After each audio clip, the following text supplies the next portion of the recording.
ಎರಡು ಪಕ್ಷಗಳ ವೈಫಲ್ಯಗಳು ಎದ್ದು ಕಾಣಿಸ್ತಾ ಇದೆ. ಈ ರೀತಿ ಅಕ್ರಮವಾಗಿ ವಲಸಿಗರು ಒಳಗಡೆ ಎಂಟ್ರಿ ಕೊಡ್ತಾರೆ, ರಾಜಾರೋಷವಾಗಿ ಮನೆಗಳನ್ನ ನಿರ್ಮಾಣ ಮಾಡ್ತಾರೆ ಅನ್ನೋದು ಪ್ರಶ್ನೆ ಆಗ್ತಾ ಇದೆ. ಬಟ್ ನನಗೊಂದು ಬಹಳ ಆಶ್ಚರ್ಯ ಆಗೋದು, ಚುನಾವಣಾ ಹೊಸ್ತಿಲಲ್ಲಿ ಆ ಭಾಗದ ಜನಪ್ರತಿನಿಧಿಗಳು ಅನಿಸ್ಕೊಂಡವರು ಅಥವಾ ಅಲ್ಲಿ ಕಂಟೆಸ್ಟ್ ಮಾಡ್ತಾ ಇರೋರು ಹೋಗಿ ಓಟ್ ಕೇಳ್ತಾರಲ್ಲ, ಇವರು ಅಕ್ರಮವಾಗಿ ಬಂದವರ ಅಥವಾ ಇಲ್ಲೇ ನೆಲೆ ಕಂಡುಕೊಂಡವರ, ಇದು ಯಾಕೆ ಫೈಂಡ್ ಔಟ್ ಮಾಡುವಲ್ಲೂ ಕೂಡ ವಿಫಲರಾದ್ರು ಅನ್ನೋದು ಪ್ರಶ್ನೆ. ದರ್ಶನ್ ಸರ್, ಅದ್ರ ಬಗ್ಗೆ ಒಂದು ಕ್ಲಾರಿಟಿ ಬೇಕು. ಅದಕ್ಕೂ ಮುನ್ನ ಸಾದಿಕ್ ಪಾಷಾ ಸರ್ ಹತ್ರ ಹೋಗ್ಬಿಡ್ತೀನಿ. ಸಾದಿಕ್ ಸರ್, ಅದು ಯಾಕೋ ಗೊತ್ತಿಲ್ಲ, ನಿಮ್ಮ ಸಮುದಾಯ ಕಂಡ್ರೆ ನಮ್ಮ ಸರ್ಕಾರಕ್ಕೆ ಬಹಳ ಪ್ರೀತಿ ಅಂತ ಸರ್, ತಾವು ಒಪ್ಕೊಳ್ತೀರಾ? ಈಗ ಕೋಗಿಲು ಕ್ರಾಸ್ ಅಲ್ಲಿ ಅತಿ ಹೆಚ್ಚಿನ ಮುಸ್ಲಿಮರೇ ವಾಸ ಮಾಡ್ತಾ ಇದ್ರು, ಅಲ್ಲೆಲ್ಲೋ ಕೇರಳದಲ್ಲಿ ಚುನಾವಣೆ ಇದೆ, ಅಲ್ಲೆಲ್ಲೋ ಓಟ್ ತಪ್ಪು ಹೋಗ್ಬಿಡುತ್ತೆ ಅನ್ನೋ ಕಾರಣಕ್ಕೆ ಇಲ್ಲಿ ಇವ್ರನ್ನ ಓಲೈಕೆ ಮಾಡ್ಕೊಳ್ಳೋದಕ್ಕೆ ಸೂರ್ ಕೊಡ್ತಾ ಇದ್ದಾರೆ. ಇಲ್ಲ ಅಂದಿದ್ರೆ ಅವ್ರ ಹತ್ರ ಎಲ್ಲವೂ ಕೂಡ ನಿಯಮಗಳ ಪ್ರಕಾರ ಮನೆಗಳನ್ನ ಕಟ್ಕೊಂಡು ಕೂಡ ಅದು ತೆರವಾಗಿದೆ, ಅಕ್ರಮವಾಗಿ ಮನೆಗಳನ್ನ ಕಟ್ಕೊಂಡಿದ್ರು ಕೂಡ ಅವ್ರು ವಲಸಿಗರಲ್ಲ ನಮ್ಮವರೇ ಅಂತ ಅಂದಿದ್ರು ಕೂಡ ಇಷ್ಟು ತ್ವರಿತಗತಿಯಾಗಿ ಮನೆಗಳು ಸಿಗ್ತಾ ಇರಲಿಲ್ಲ ಸರ್. ನೋಡಿ ಮೇಡಮ್, ಈಗ ನಿಮ್ಮ ಮಾತು ನಾನು ಒಂದು ಮಾತು ಹೇಳ್ತೀನಿ. ನಮ್ಮ ಸರ್ಕಾರ, ಕಾಂಗ್ರೆಸ್ ಗೌರ್ಮೆಂಟು, ಕಾಂಗ್ರೆಸ್ನವರು ಮುಸಲ್ಮಾನರಂದ್ರೆ ತುಂಬ ಪ್ರೀತಿ ಅಂತ ನೀವು ಹೇಳ್ತಾ ಇರೋದು. ಮುಸಲ್ಮಾನ ಮೇಲೆ ತೋರಿಸಿದಾರಲ್ಲ, ಕಮ್ಮಿ ಅಂದರೆ 200 ಜನ ಬೀದಿಗೆ ತಂದಿದ್ದಾರಲ್ಲ, ಅದು ಚಳಿ ಟೈಮ್ನಲ್ಲಿ ಎಷ್ಟು ಇದಿದೆ. ಆ ಟೈಮ್ನಲ್ಲಿ ಒಂದು ನೋಟಿಸ್ ಇಲ್ಲ, ಏನಿಲ್ಲ, ಸಡನ್ನಾಗಿ ಬಂದು ಮನೆಯಲ್ಲಿ ಇದ್ದದವರಿಗೆ ಹೊಡೆದು ಆಚೆ ಕಳಿಸಿ ಎಲ್ಲ ಬುಲ್ಡೋಸರು ಹತ್ತಿಸ್ಬಿಟ್ರಲ್ಲ. ಯೋಗಿ ಹತ್ರ ಬಾಡಿಗೆ ತಂದು ಇಲ್ಲಿ ಕರ್ನಾಟಕದಲ್ಲಿ ಮುಸಲ್ಮಾನರಿಗೆ ಮಾಡಿದ್ರಲ್ಲ, ಎಷ್ಟು ಪ್ರೀತಿ ಇದೆ ಅಂತ ಸ್ವಲ್ಪ ದಯವಿಟ್ಟು ನೋಡಿ. ನನಗೆ ಮಾತಾಡಿ ನೋಡಿ, ಆಮೇಲೆ ನೀವು ಏನು ಹೇಳ್ತೀರಾ ಹೇಳಿ. ನಿಮ್ಮ ಸಮುದಾಯದ ಬಗ್ಗೆ ಪ್ರೀತಿ ಇಲ್ಲ ರಾಜ್ಯ ಸರ್ಕಾರ. ಈಗ ನೋಡಿ ಮೇಡಮ್, ಗೊತ್ತೈತಲ್ಲ ಏನಂತ. ಮನೆ ಕೊಡಕ್ಕೆ ರೆಡಿ ಆಗಿದ್ದಾರೆ ಸರ್.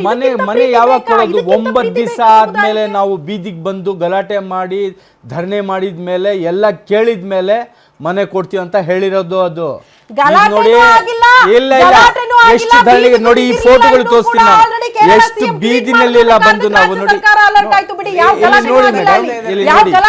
ಇಲ್ಲಿ ನೋಡಿ ನಾವು ಮಾಡಿದ್ದೀವಿ. ನಾವು ವಾರ್ನಿಂಗ್ ಕೊಟ್ಟಿದ್ದೀವಿ, ಜಲ್ದಿ ಏನು ಪರಿಹಾರ ಕೊಡ್ಲಿಲ್ಲ, ಅವ್ರಿಗೆ ಮನೆ ಕೊಡ್ಲಿಲ್ಲ ಅಂದ್ರೆ ನೆಕ್ಸ್ಟ್ ಕಾಂಗ್ರೆಸ್ಗೆ ನೋಡ್ತೀವಿ ಅಂತ ನಾವು ಹೇಳಿದ್ದೀವಿ. ನಮ್ಮ ಉಲ್ಮಾಗಳು ಎಲ್ಲರೂ ಹೇಳಿದ್ದಾರೆ. ನೋಡಿ ಅದ್ರಲ್ಲಿ ನೋಡಿ, ಕೇಳಿಸ್ಕೊಳ್ಳಿ, ಸ್ವಲ್ಪ ಕೇಳ್ಕೊಳ್ಳಿ. ಆಮೇಲೆ ಇನ್ನೊಂದು ಮಾತು ನೋಡಿ ಮೇಡಮ್, ಏನು ಅದ್ರಲ್ಲಿ ನೋಡಿ 148 ಮನೆಗಳು ಇದಿದೆ, ಏನು ಹಕ್ಕು ಪತ್ರ ಇದೆ, ಹಕ್ಕುಪತ್ರಗಳಿದೆ ಇದೆ. ಆ ಡಾಕ್ಯುಮೆಂಟ್ ನಮ್ಮ ಕೈನಲ್ಲಿ ಕೊಟ್ಟರು, ಆ ಫೋಟೋಗಳಿದೆ. ನಾವು ಕೊಟ್ಟಿರೋದು ಜಮೀರ್ ಅಹಮದ್ಗೆ ಜಾಮಿಯಾ ಮಸೀದ್ನಲ್ಲಿ. ಅದರಲ್ಲಿ ಕೇಳಿಸ್ಕೊಳ್ಳಿ. ಆಮೇಲೆ ಇಲ್ಲಾಂದ್ರೆ ನೀವೇ ಹೇಳಿ, ಸುಮ್ಮನೆ ಕೂತ್ಕೊಳ್ತೀನಿ. ಕೇಳ್ತೀರಾ? ಹೇಳಕ್ ಬಿಡಲ್ಲ. ಸ್ವಲ್ಪ ನೀವು ಕರೆಯೋದು ಏನಕ್ಕೆ? ಮಾತು ಕೇಳಕ್ಕಲ್ಲ. ಅಲ್ಲ, ನೀವು ಹೇಳೋದನ್ನ ಕೇಳ್ಕೊಂಡು ಹೋಗ್ಬೇಕಾ? ನನಗೆ ಕೇಳಿದ್ಮೇಲೆ ನೋಡಿ. ಅದರಲ್ಲಿ 148 ಮನೆಗಳಿದ್ದು ಹಕ್ಕು ಪತ್ರ ನಾವು ಕೊಟ್ಟಿದ್ದೀವಿ. ಅದರಲ್ಲಿ ಒಬ್ಬರು ಮೋಹನ್ ಅಂತ ದಲಿತ ಅವರು ಟ್ಯಾಕ್ಸ್ ಕೊಟ್ಟಿದ್ದಾರೆ, ಡಾಕ್ಯುಮೆಂಟು ಇದೆ.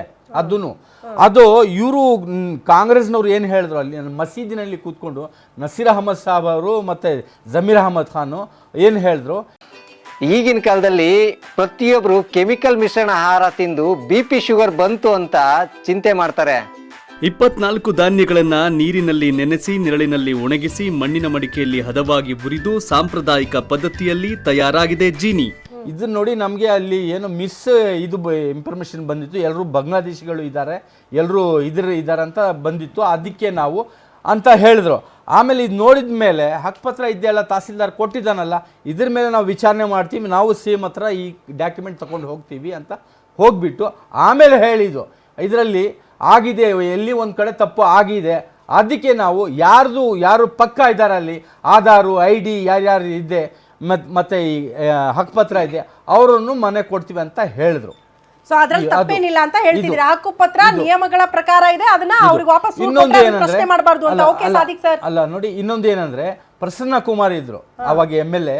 ಆ ಕಾಲದಲ್ಲಿ ಎಲ್ಲ ಅವ್ರ ಚೇಲಾಗಳು, ಪ್ರಸನ್ನ ಕುಮಾರ್ ಅವರು, BJP ಕೌನ್ಸಿಲರ್ ಒಬ್ಬರು, ಅವ್ರು ಎಲ್ಲನೇ ಮಾಡಿ ಇದು ಊರನ್ನೇ ಮಾಡಿದ್ದು ಅವರೇ. ಅವರು ಎಲ್ಲ ಬಡವ್ರಿಗೆಲ್ಲ ಆಧಾರು, ಐಡೆಂಟಿ, ಅದು ಇದು, ಗ್ಯಾಸ್ ಕನೆಕ್ಷನ್, ನೀರ್ ಕನೆಕ್ಷನ್ Anyway, ಎಲ್ಲ vote ಕೊಟ್ಟಿದ್ದಾರೆ. ಬೇಕು, vote ಎಲ್ಲ ಬೇಕು. ಕೊಟ್ಟು ಆಯ್ತು, 20 ವರ್ಷ ಅವ್ರು ಮೇಲೆ ಮಾಡಿದ್ರೆ ಆಗಿರೋದು. ಒಂದು layout ನ ಈಗ vote- ತಕ್ಷಣನೇ ಬಂದು ನಾವು ಇದು ಕೊಟ್ಟಿದ್ದೀವಿ ಅಂತ ಬೀದಿಗೆ ಹಂಗಾದ್ರೆ ಈಗ ತಂದ್ಬಿಟ್ರೆ ಕಾಂಗ್ರೆಸ್ನ ಮುಸಲ್ಮಾನರಿಗೆ ಶಾಸಕರನ್ನ 2,000 ಸನ್ಮಾನ ಮುಸಲ್ಮಾನರಿಗೆ ಪ್ರಯತ್ನಗಳನ್ನ ಬೀದಿಗೆ ಮಾಡ್ಬೇಕಿತ್ತು, ತಂದ್ರೆ ಯಾಕೆ ಮಾಡ್ಲಿಲ್ಲ ಅನ್ನೋ ಬೇಜಾರಾಗಲ್ವಾ? ಪ್ರಶ್ನೆ. ಓಕೆ ಸಾದಿಕ್ ಸರ್ ವಾಪಸ್ ಬರ್ತೀನಿ. ವಾಪಸ್ ಈಗ ದರ್ಶನ್ ಸರ್ ಹತ್ರ ಬಂದ್ಬಿಡ್ತೀನಿ. ಸರ್ ನಿಮ್ ಪಕ್ಕದಲ್ಲೇ ಕೂತ್ಕೊಂಡು ಅವ್ರು ಹೇಳ್ತಿದ್ದಾರೆ ಹಕ್ಕು ಪತ್ರಗಳಿತ್ತು ಆದ್ರೂ ಕೂಡ ಡೆಮಾಲಿಷ್ ಮಾಡ್ಬಿಟ್ರು ಏಕಾಏಕಿ. ಯಾರ್ದೋ ಆರೋಪ ಅಂತೆ, ಬಾಂಗ್ಲಾದಿಂದ ಬಂದಿದ್ರು ಕೆಲವರು, ಹಂಗಾಗಿ ಡೆಮಾಲಿಷ್ ಮಾಡ್ಬಿಟ್ವಿ ಅಂತ ಜಮೀರ್ ಅಹಮದ್ ಖಾನ್ ಅವ್ರು ಕ್ಲಾರಿಟಿ ಕೊಟ್ರು ಅಂತ. ಹಕ್ಕು ಪತ್ರ ಇದ್ರೆ ಯಾಕೆ ಸರ್ ಡೆಮಾಲಿಷ್ ಆಯ್ತು ಅನ್ನೋದು ಪ್ರಶ್ನೆ. ಫಸ್ಟ್ ಆಫ್ ಆಲ್ ಒಂದು ಕುಪಾಕಲ್ಪಿತ ಮಾತುಗಳನ್ನ ಕೇಳ್ಕೊಂಡು, ಯಾಕೆಂದ್ರೆ ಚರ್ಚೆ ಅಂದಾಗ ಕೇಳಿಸ್ಕೊಂಡು ಅವ್ರಿಗೆ ಉತ್ತರ ಕೊಡೋದು ನಾನು. ಯಾವ ಹಕ್ಕುಪತ್ರ ತೆಗ್ದಿಡ್ಲಿ ಇಲ್ಲಿ? ಯಾವ ಜಮೀರ್ ಹಕ್ಕುಪತ್ರ? ಅಹಮದ್ ನಿಮ್ಮ ಏ, ನಿಮ್ಮ ಗುರು ಹತ್ರ ತಗೊಳ್ಳಿ. ಸ್ವಲ್ಪ ನಿಮ್ಮ ಪಾರ್ಟಿ ಸ್ವಲ್ಪ ನೋಡಿ, ನಾನು ಪಾರ್ಟಿ ಹೇಳಿದ್ದೀನಿ. ಟೈಗರ್ ಅವರು ಜಮೀರ್ ಅಹಮದ್ ಮಧ್ಯ ಮಾತಾಡ್ಬೇಡಿ. ಅವ್ರ ಹತ್ರ ಇದ್ದೆ. ಮಧ್ಯ ಮಾತಾಡ್ಬೇಡಿ. ಅವ್ರ ಹತ್ರ ಇದ್ದೆ. ನೋ, ಹೇಳಿದ್ದೀನಿ. ಅವ್ರ ಹತ್ರ ನಿಮ್- ಕೇಳಿಸ್ಕೊಳ್ಳಿ ನೀವು. ಏ, ಕೇಳಿಸ್ಕೊಳ್ಳಿ, ಸುಮ್ನೆ ಮಧ್ಯ ಮಾತಾಡ್ಬೇಡಿ. ಸತ್ಯ ಹೇಳಿದ್ರು. ಯಾವ ಸತ್ಯ? ಇರೋರಿಗೆ ಕೊಟ್ಬಿಡ್ತಾರೆ ನಮ್ಗೆ. ಅವ್ರಿಗೆ ನಮ್ಗೆ ಹೆಂಗ್ ಕೊಡ್ತಾರೆ ನಮಗೆ? ಸಾದಿಕ್ ಸರ್, ಒಂದು ಸಾದಿಕ್ decorum ಸರ್, ಇಟ್ಕೊಳ್ಳಿ. ಇರಿ ಒಂದು ಸಾದಿಕ್ decorum ಸರ್. ಇಟ್ಕೊಳ್ಳಿ. ಅಯ್ಯೋ. ಅವ್ನು ಕೇರಳ decorum ಇಟ್ಕೊಳ್ಳಿ. ಸಾದಿಕ್ ಸರ್. ಹುಟ್ಟಿದ ಮೇಲೆ ನಿಮ್ಗೆ ಏ, ಇದು ಸುಮ್ನೆ ಬಂದಿರೋದು, ಏನಿಲ್ಲ. ಬುದ್ಧಿ ಬಂದಿರೋದು. ಸಾದಿಕ್ ಸರ್. ಕೇರಳನಿಂದ ಬಂದು ಹೋಗ್ತಿದ್ದ. ಈಗ ಸುಮ್ನೆ ಕ್ಲಾರಿಟಿ ತಗೊಳ್ತೀನಿ ರೀ. ನೀವ್ ಸುಮ್ನೆ ಹೇಳಿದಕ್ಕೆ ನೀವು ಮಾತಾಡ್ತೀರ. 148 ಮನೆಗಳ ಹಕ್ಕು ಪತ್ರ ಇದೆ ಅಂದ್ರೆ ಪ್ರೂವ್ ಮಾಡ್ಬೇಕು ನೀವು ಇದನ್ನ. ಬೇಡ. ಪ್ರೂವ್ ಮಾಡ್ಬೇಕು. ಹಕ್ಕು ಜಮೀರ್ ಪತ್ರ ಅಹಮದ್ ಇರೋದನ್ನ ಕೈನಲ್ಲಿ ಇದೆ. ತೋರಿಸ್ಬೇಕು. ಏ, ಸುಮ್ನೆ ತೋರಿಸ್ಬೇಕು. ಸುಮ್ನೆ ರೀ, ನಿಮ್ಗೆ ಆಯ್ತು ಗೊತ್ತಿಲ್ಲ. ರೀ, ಆಯ್ತು ರೀ. ಮಾತಾಡಕ್ ಬಿಡ್ರಿ. ಕೇಳ್ಕೊಂಡ್ ಬನ್ನಿ. ಮಾತಾಡಕ್ ಬಿಡಿ. ಸರಿ, ಡಿಬೇಟ್ ಹೇಳಿ. ಬರಕ್ ಮುಂಚೆ ಸಾಕು ಕೇಳ್ಬೇಕು ಸರ್. ನೀವು. ಈ ಏನ್ ಕೂಗಾಟ ಹೇಳ್ಬೇಕು ಆಗಲ್ಲ ಅಂತ. ಸರ್. ಮೇಡಮ್, ಏನಾಗಿದೆ ಸರ್, ಮನುಷ್ಯನಿಗೆ? ಸತ್ಯ ಆಗಿ ಸತ್ಯ ಕೂಗಾಟ ಹೇಳ್ತಾರೆ. ಆಗಲ್ಲ ಸಾದಿಕ್ ಸರ್. ನಿಮ್ ಸತ್ಯನ ನಿಮಗೆ ಅವಕಾಶ ಸಿಕ್ತಾಗ ಕೂಗಾಟ ಮಾತಾಡ್ರಿ. ಇನ್ನೊಬ್ರು ಆಗಲ್ಲ. ಮಾತಾಡ್ಬೇಕಾದ್ರೆ ಏನ್ ಹೇಳಿ ಹೇಳಿ ಹೇಳಿ ಮೇಡಮ್, ದರ್ಶನ್ ಸರ್ ಹಕ್ಕು ಪತ್ರ ಇತ್ತು ಅಂತ ಅವ್ರು ಈ ಹೇಳ್ತಾರೆ, ತರ ಕ್ಲಾರಿಟಿ ಈ ತರ ಕೊಡಿ. ಪಿಕ್ಚರ್ ಡೈಲಾಗ್ ಹೊಡ್ಕೊಂಡು ದಿಕ್ಕು ತಪ್ಪಿಸ್ಕೊಂಡು ತಾನೇನೋ ಒಂದು ಟಿವಿನಲ್ಲಿ ಪ್ರಶಂಸೆ ತಗೊಳ್ತೀನಿ ಅಂತಂದ್ರೆ ಹಗಲಗನ್ಸು. If you have a document that fellow is showing something. ಅವ್ರ ಗೌರವಾನ್ವಿತ ವಕ್ತಾರನ್ನು ತೋರಿಸ್ತಾ ಇದ್ದಾರೆ. Yes, what is that? ಒಂದ್ ಲೆಟರ್ ತಂದು ತೋರಿಸ್ತಾರೆ. ಅದಲ್ಲ, ಇದಲ್ಲ. ಈ ರೀತಿ ಖಾಲಿ ಡಬ್ಬದ ಮಾತನ್ನ ಕೇಳಲಿಕ್ಕೆ ನಾನು ಬಂದಿಲ್ಲ. ಪತ್ರ ಇದ್ರೆ ಇಷ್ಟು ಹೈ ಡ್ರಾಮಾ ಯಾಕೆ ಆಗ್ತಾ ಇತ್ತು ಅನ್ನೋದು ಪ್ರಶ್ನೆ ಮೇಡಮ್, ಅಷ್ಟೇ. ಮೇಡಮ್, ನೋಟಿಸ್ ಕೊಟ್ಟಾಗ ಮೇಡಮ್, ಯಾಕೆ ತೋರಿಸ್ಲಿಲ್ಲ ಅನ್ನೋದು ಪ್ರಶ್ನೆ Yes, ಅಷ್ಟೇ. Madam I will come there. ಈಗ ಇನ್ನೊಂದು ಮಾತು ಹೇಳಿದ್ರು, ನಮ್ಗೆ ನೋಟಿಸ್ ಕೊಟ್ಟಿಲ್ಲ. ಎಲ್ಲ 2 ಸರಿ ನೋಟಿಸ್ ಎಲ್ಲಿ ಕೊಟ್ಟಿದ್ದೀರಾ? ಪ್ರೂಫ್ ಕೊಡಿ. ನೋಟಿಸ್ ಕೊಟ್ಟಿರೋದು. ಸರ್, ಯಾರನ್ನ ಹೇಗಾಗಿ ಕೊಟ್ಟಿರೋದು ಯಾರು ಒಂದು demolish document ಮಾಡಲ್ಲ ಕೊಡಿ ಸರ್? ನೀವು. ಸರ್, ಹೇಗಾಗಿ JCB ತಗೊಂಡು ಹೋದ್ರೆ ಯಾರು ಸುಮ್ನಿರಲ್ಲ. ನೋಟಿಸ್ ಕೊಟ್ಟರೆ ಮೇಡಮ್, ಹೋಗೋದು ಮೇಡಮ್, JCB. ಮೇಡಮ್, ಇದೆಲ್ಲ ನನಗೆ ತುಂಬಾ ಮಾತಾಡೋಕೆ ದೊಡ್ಡ ಅವಕಾಶ ಹಗರಣ ಕೊಡಿ. ಒಂದ್ ಸೆಕೆಂಡ್ ಇರಿ ಸರ್. ಇದು ಒಳ್ಳೆ ಬರ್ತೀನಿ behavior ಸಾದಿಕ್ ಅಲ್ಲ. ಸರ್. ಬರ್ತೀನಿ ಸಾದಿಕ್ ಸರ್. ಮೇಡಮ್, ಹೇಳಿ, ಕ್ಲಾರಿಟಿ ಕೊಡಿ ಸರ್. ಮೇಡಮ್, ಬೇಗ ಬೇಗ ಬೇಗ. ಈಗ ಮೇಡಮ್, ಮುಜರಾಯಿ ಇಲಾಖೆಯಿಂದ ಒಟ್ಟು 11,000 ಎಕರೆ ನಮ್ಮ ಸರ್ಕಾರ ಬಂದ್ಮೇಲೆ ನಾವು ವಶಪಡಿಸ್ಕೊಂಡಿದ್ವಿ. ಇದೇ ತರ ಅಕ್ರಮಗಳು. 4,000 ಎಕರೆ ಅರಣ್ಯ ಇಲಾಖೆನ ಬೆಂಗಳೂರ್ದು ಹೇಳ್ತಾ ಇರೋದು. 4,000 ಎಕರೆ ಅರಣ್ಯ ಇಲಾಖೆದು ವಶಪಡಿಸ್ಕೊಂಡಿದೀವಿ. ಅವತ್ತು ಹೇಗಾಗ್ಬೋದಿತ್ತಲ್ವಾ? ಹಕ್ಕುಪತ್ರ ಇದ್ರೆ ಹೈಕೋರ್ಟ್ ಇದೆ, ಸುಪ್ರೀಂ ಕೋರ್ಟ್ ಇದೆ, ಸೆಷನ್ ಕೋರ್ಟ್ ಇದೆ, ಗೊತ್ತಾಗಿದೆ, ಕಾಯ್ದೆ ಕೋರ್ಟ್ ಮೇಲೆ ಇದೆ, ಹಾಕಿದ್ದೀವಿ. ಕಾನೂನಿದೆ, ಕಟ್ಟಳೆಗಳಿದೆ. ಏನಿದೆ ಅಂತ. ಆ ಸುಲಭಕ್ಕೆ ಒಂದು ಸರ್ಕಾರ ಹೋಗಿ ಈ ರೀತಿ ಮಾಡೋದಕ್ಕೆ ಆಗೋದಿಲ್ಲ. ಇದು ವಾಸ್ತವ ಸತ್ಯ. Okay. ಮತ್ತೆ ಇನ್ನೊಂದು, ಅವಾಗಿನ ಮಾತಲ್ಲಿ ಸರ್ಕಾರ ಏನೋ 4,000 ಚಿಲ್ಲರೆ ಮನೆ ಅಂತ ಅವ್ರು ಹೇಳಿದ್ರು ಮೇಡಮ್. ಇದೇ ತಿಂಗಳು 22ನೇ ತಾರೀಕು ಒಟ್ಟು 45,000 ಮನೆಗಳನ್ನ ಹಂಚಿಕೆಯನ್ನ ನಾವು ಮಾಡ್ತಾ ಇದ್ದೀವಿ. ಆ ಕಾರ್ಯಕ್ರಮ ಅವತ್ತಿನ ದಿನ ಆದಾಗ ನೀವು ಕರೀರಿ, ನಾನು ಬರ್ತೀನಿ. ಕಳೆದ ತಿಂಗಳು ಆಗಬೇಕಿತ್ತು. ರಾಹುಲ್ ಗಾಂಧಿ ಅವರ ಡೇಟಿಗೆ ನಾವು ಕಾಯ್ತಾ ಇದ್ವಿ. ಓಕೆ, ಮನೆಗಳ ವಿತರಣೆ ಓಕೆ ಪಕ್ಕಕ್ಕಿಡೋಣ. ದರ್ಶನ್ ಸರ್ ವಾಪಸ್ ಬರ್ತೀನಿ, ಇದ್ರ ಬಗ್ಗೆ ಚರ್ಚೆ ಮಾಡ್ತೀನಿ. ದರ್ಶನ್ ಸರ್ ಹೇಳ್ತಾ ಇರೋದು ಸರ್ಕಾರ ಮಾಡಿದ್ರಲ್ಲಿ ತಪ್ಪಿಲ್ಲ, ಅಕ್ರಮವಾಗಿ ಮನೆಗಳನ್ನ ಕಟ್ಕೊಂಡಿದ್ರು, ಹಕ್ಕು ಪತ್ರ ಇದ್ರೆ ತೋರಿಸಬಹುದಾಗಿತ್ತು, ತೋರಿಸ್ಲಿಲ್ಲ, ಹಂಗಾಗಿದ್ರೆ ಡೆಮಾಲಿಷ್ ಮಾಡಿದ್ದಾರೆ, ತಪ್ಪೇನು ಅನ್ನೋದನ್ನ ಪ್ರಶ್ನೆ ಮಾಡ್ತಿದ್ದಾರೆ. ಈಗ ತಪ್ಪಿರೋದೇನ್ ಗೊತ್ತಾ?